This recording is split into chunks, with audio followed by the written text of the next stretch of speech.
ಬಹಳ ಹಿಂದಿನ ಕಾಲದಲ್ಲಿ, ಸತ್ಯಯುಗದ ಸುವರ್ಣಯುಗದಲ್ಲಿ, ಹಿಮಾಲಯದ ಪಾದದ ಬಳಿ ಧರ್ಮಪುರಿ ಎಂಬ ಮಹತ್ತಾದ ರಾಜ್ಯವಿತ್ತು. ಆ ರಾಜ್ಯದ ರಾಜನು ಪರಾಕ್ರಮಶಾಲಿಯಾಗಿದ್ದರೂ ಅವನ ಶಕ್ತಿಯ ಮೂಲ ಧರ್ಮವೇ ಆಗಿತ್ತು. ಆದರೆ ಕಾಲದ ಪ್ರಭಾವದಿಂದ ಅವನೊಳಗೆ ಅಹಂಕಾರ ನಿಧಾನವಾಗಿ ಬೆಳೆದಿತು. ತನ್ನ ಸಿಂಹಾಸನವೇ ಸತ್ಯದ ಕೇಂದ್ರ, ತನ್ನ ಆದೇಶವೇ ನ್ಯಾಯ ಎಂಬ ಭಾವನೆ ಅವನ ಮನಸ್ಸಿನಲ್ಲಿ ಆಳವಾಗಿ ಬೇರೂರಿತು. ಪ್ರಜೆಗಳು ಮೌನವಾಗಿದ್ದರು. ಋಷಿಮುನಿಗಳ ವಾಣಿ ರಾಜಸಭೆಯಲ್ಲಿ ಕ್ಷೀಣಿಸಿತು. ಅದೇ ರಾಜ್ಯದ ಗಡಿಭಾಗದ ಅರಣ್ಯದಲ್ಲಿ ಸರ್ವಸ್ವವನ್ನು ತ್ಯಜಿಸಿದ ಒಬ್ಬ ಮಹರ್ಷಿ ವಾಸಿಸುತ್ತಿದ್ದ.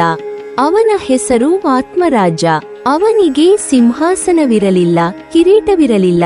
ಆದರೆ ಅವನ ನಡವಳಿಕೆಯಲ್ಲಿ ಒಂದು ಅಸಾಮಾನ್ಯ ಘನತೆ ಇತ್ತು. ಅವನು ಹೇಳುತ್ತಿದ್ದ ಮಾತು ಬಹಳ ಸರಳವಾದುದು. ತಾನು ತನ್ನ ಜೀವನದ ರಾಜ. ತನ್ನ ಅಂತರಾತ್ಮವೇ ಅವನಿಗೆ ಆದೇಶ ನೀಡುವ ರಾಜ. ಅಧಿಕಾರ ಯಾರ ಕೈಯಲ್ಲಿದ್ದರೂ ಧರ್ಮವನ್ನು ತ್ಯಜಿಸುವ ಪ್ರಶ್ನೆಯೇ ಇಲ್ಲ ಎಂಬುದು ಅವನ ನಿಲುವು. ಒಮ್ಮೆ ರಾಜನು ತನ್ನ ರಾಜ್ಯ ವಿಸ್ತರಣೆಯ ಹವಣಿಕೆಯಲ್ಲಿ ಆ ಅರಣ್ಯವನ್ನು ತನ್ನ ವಶಕ್ಕೆ ಪಡೆಯಲು ನಿರ್ಧರಿಸಿದ. ಸೇನೆಯ ಗದ್ದಲ ಅರಣ್ಯವನ್ನು ಆವರಿಸಿದಾಗ ಅನೇಕ ಋಷಿಗಳು ಭಯಭೀತರಾದರು. ಆದರೆ ಆತ್ಮರಾಜ ಮಾತ್ರ ಶಾಂತವಾಗಿ ರಾಜನ ಎದುರಿಗೆ ನಿಂತ. ರಾಜನು ಗರ್ಜಿಸಿ ತನ್ನ ಅಧಿಕಾರವನ್ನು ನೆನಪಿಸಿದಾಗ ಆತ್ಮರಾಜನ ಮುಖದಲ್ಲಿ ಭಯದ ಛಾಯೆಯೂ ಕಾಣಲಿಲ್ಲ. ಅವನು ಹೇಳಿದ ಮಾತು ಸರಳವಾಗಿದ್ದರೂ ಗಂಭೀರವಾಗಿತ್ತು. ರಾಜನೇ, ನೀನು ರಾಜ್ಯದ ರಾಜನಾಗಿರಬಹುದು, ಆದರೆ ನಾನು ನನ್ನ ಬದುಕಿನ ರಾಜ. ನೀನು ಬದಲಾಗಬಹುದು, ನಿನ್ನ ಸಿಂಹಾಸನ ನಾಶವಾಗಬಹುದು, ಆದರೆ ಧರ್ಮ ಶಾಶ್ವತ. ಅದರಿಂದ ನಾನು ಹಿಂದೆ ಸರಿಯುವುದಿಲ್ಲ. ಆ ಮಾತು ರಾಜನ ಹೃದಯಕ್ಕೆ ಬಾಣದಂತೆ ತಗುಲಿತು. ಆ ಕ್ಷಣದಲ್ಲಿ ಆಕಾಶದಿಂದ ದಿವ್ಯವಾಣಿ ಕೇಳಿಸಿಕೊಂಡಿತು. ಸಿಂಹಾಸನದ ಶಕ್ತಿ ಕ್ಷಣಿಕ, ಆತ್ಮದ ಶಕ್ತಿ ಶಾಶ್ವತ ಎಂಬ ಸತ್ಯವನ್ನು ಆ ವಾಣಿ ನೆನಪಿಸಿತು. ರಾಜನ ಕಣ್ಣು ತೆರೆದವು. ತನ್ನೊಳಗಿನ ಅಹಂಕಾರವೇ ತನ್ನ ಅಂಧತ್ವಕ್ಕೆ ಕಾರಣ ಎಂಬ ಅರಿವು ಅವನಿಗೆ ಮೂಡಿತು. ಅವನು ಆತ್ಮರಾಜನ ಪಾದಗಳಿಗೆ ಬಿದ್ದು ಕ್ಷಮೆ ಯಾಚಿಸಿದ. ಆ ದಿನದಿಂದ ರಾಜನು ತನ್ನನ್ನು ಸಿಂಹಾಸನದ ರಾಜನೆಂದು ಮಾತ್ರವಲ್ಲ, ಧರ್ಮದ ಸೇವಕನೆಂದು ಭಾವಿಸಿ ಆಡಳಿತ ನಡೆಸಿದ.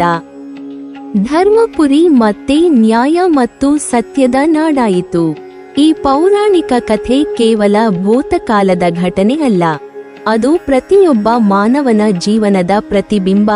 ನಾವು ಪ್ರತಿದಿನವೂ ಒಂದು ಸಿಂಹಾಸನದ ಮುಂದೆ ನಿಲ್ಲುತ್ತೇವೆ.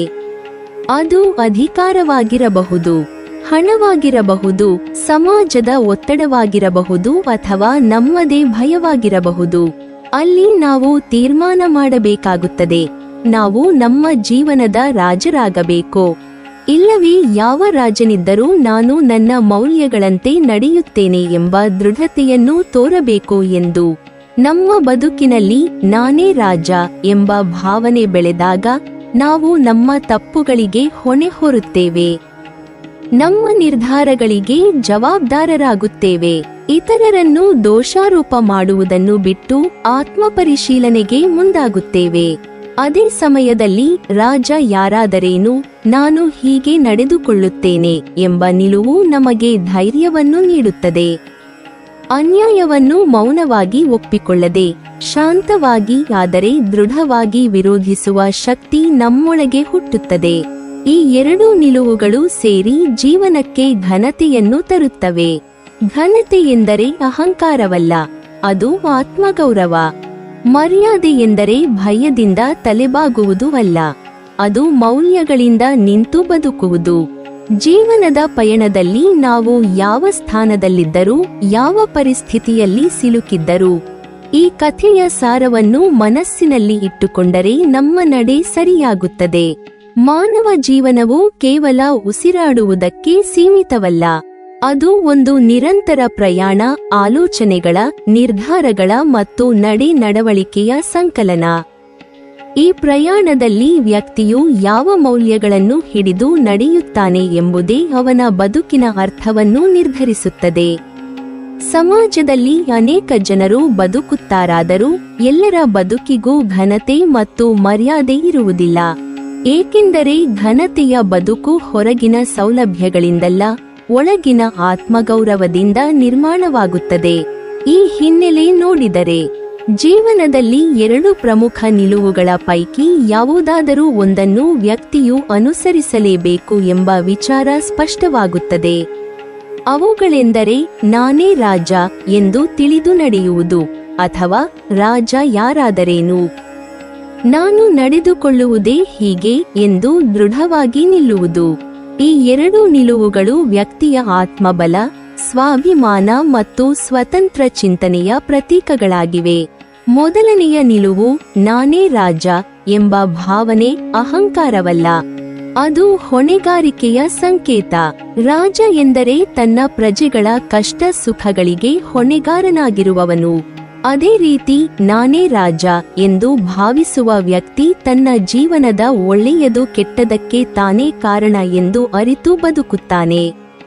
ಇಂತಹ ವ್ಯಕ್ತಿ ತನ್ನ ಸೋಲಿಗೆ ಇತರರನ್ನು ದೋಷಾರೋಪ ಮಾಡುವುದಿಲ್ಲ, ತನ್ನ ಯಶಸ್ಸಿಗೆ ಮಾತ್ರ ಹೆಮ್ಮೆ ಪಡುವುದೂ ಅಲ್ಲ, ಬದಲಾಗಿ ತನ್ನ ಪ್ರಯತ್ನ ಮತ್ತು ಪರಿಶ್ರಮದ ಮೌಲ್ಯವನ್ನು ಅರಿತು ಮುಂದುವರಿಯುತ್ತಾನೆ. ಆತ್ಮವಿಶ್ವಾಸ, ಸ್ವತಂತ್ರ ನಿರ್ಧಾರ ಶಕ್ತಿ ಮತ್ತು ಗುರಿ ಸ್ಪಷ್ಟತೆ ಇಂತಹ ವ್ಯಕ್ತಿಯ ಬದುಕಿನ ಪ್ರಮುಖ ಲಕ್ಷಣಗಳಾಗಿರುತ್ತವೆ.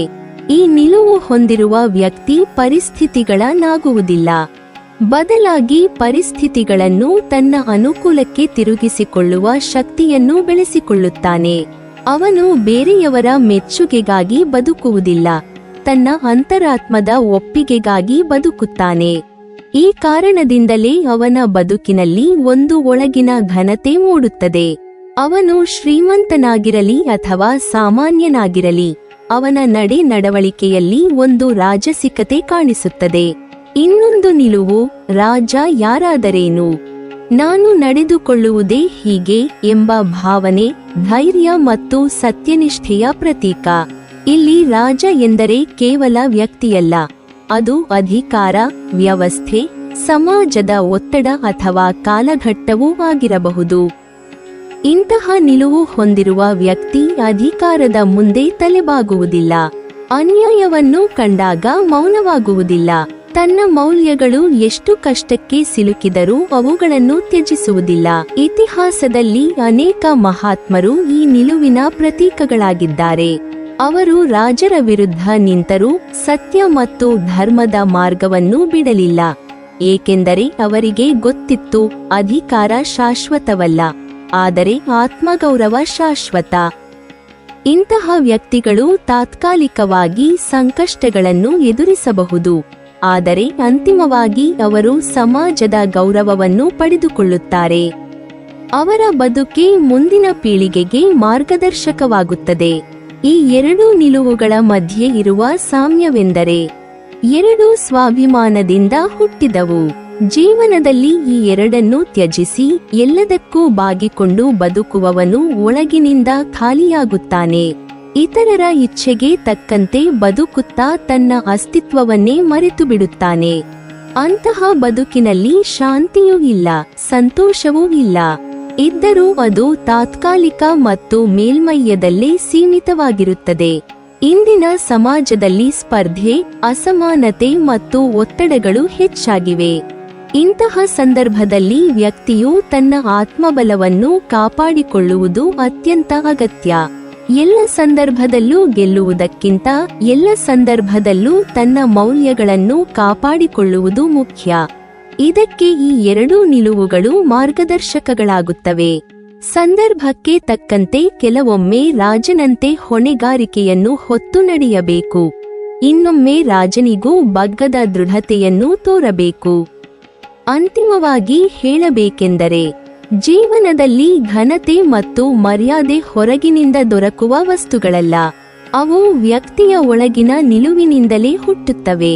ನಾನೇ ರಾಜ ಎಂದು ಜವಾಬ್ದಾರಿಯಿಂದ ಬದುಕಿದರು ಅಥವಾ ರಾಜ ಯಾರಾದರೇನು, ನಾನು ನನ್ನ ಧರ್ಮದಿಂದ ತಪ್ಪುವುದಿಲ್ಲ ಎಂದು ದೃಢವಾಗಿ ನಿಂತರು, ಈ ಎರಡೂ ಮಾರ್ಗಗಳು ವ್ಯಕ್ತಿಯನ್ನು ಅರ್ಥಪೂರ್ಣ ಬದುಕಿನ ಕಡೆಗೆ ಕರೆದೊಯ್ಯುತ್ತವೆ. ಇಂತಹ ಬದುಕೇ ನಿಜವಾದ ಮಾನವೀಯ ಬದುಕು, ಗೌರವಪೂರ್ಣ ಬದುಕು. ನೀವಿನ್ನೂ ನಮ್ಮ ಚಾನೆಲ್ ಅನ್ನು ಸಬ್ಸ್ಕ್ರೈಬ್ ಮಾಡಿಲ್ವಾ?